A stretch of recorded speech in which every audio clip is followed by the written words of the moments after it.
প্রিয় দর্শক শ্রোতা, এমন একটি জায়গায় আছি যেখানে মানুষ নিজের জান নিজের মাল নিয়ে একত্রিত হয় শুধু আল্লাহর সন্তুষ্টি অর্জনের জন্য।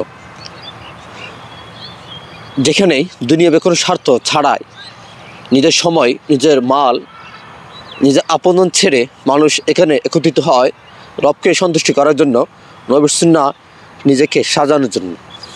বলছিলাম ইজতেমার মাঠের কথা। আপনারা হয়তো অবগত আছেন, প্রতি বছরই জোট ইজতেমা হয়, বিশ্ব ইজতেমা হয়। এখানে বিশ্বের আনাচে কানাচ থেকে দেশের বিভিন্ন প্রান্ত হতে মানুষ এখানে সমবেত হয়। লক্ষ কোটি মানুষ এখানে আসে। তাদের একটাই উদ্দেশ্য, যে সমস্ত মানুষ আল্লাহ থেকে দূরে সরে গিয়েছেন, যে রব সৃষ্টি করেছেন, যে রব এই পৃথিবীটাকে সৃজন করেছেন, সমস্ত মাখলুকাতকে সৃষ্টি করেছেন, এই মাখলুকাত যখন তার রবকে ভুলে যায়,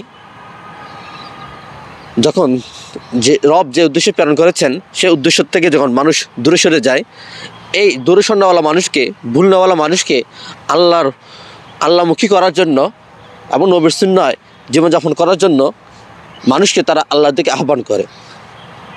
আপনারা হয়তো কোরআনে জানেন, ওমান আহসানা কওলাম মিম্মান দা ইলাল্লাহ, যে আল্লাহ তাআলা কোরআনে ইরশাদ করেছেন ওই ব্যক্তি চেয়ে উত্তম কে হতে পারে যারা মানুষকে আল্লাহর দিকে আহ্বান করে। প্রিয় দর্শক, আমরা আসছিলাম বিশ্ব ইজতেমার ময়দান পরিদর্শন করার জন্য এবং আপনাদেরকে দেখার জন্য, কারণ আগামীকাল রাত পোহালেই জোট ইজতেমার কার্যক্রম শুরু হবে। তো আলহামদুলিল্লাহ আমরা দেখতে পাচ্ছি প্রায় সম্পূর্ণ এখানের ব্যবস্থাপনা। টঙ্গীর মানুষ আপনাদেরকে, যারা দূরপ্রান্ত থেকে মানুষ আসবে তাদেরকে আপ্যায়ন করার জন্য, তাদেরকে মেহমানদারি করার জন্য তারা পুরা ইজতেমা মাঠকে সুন্দরভাবে সাজিয়ে তুলেছেন।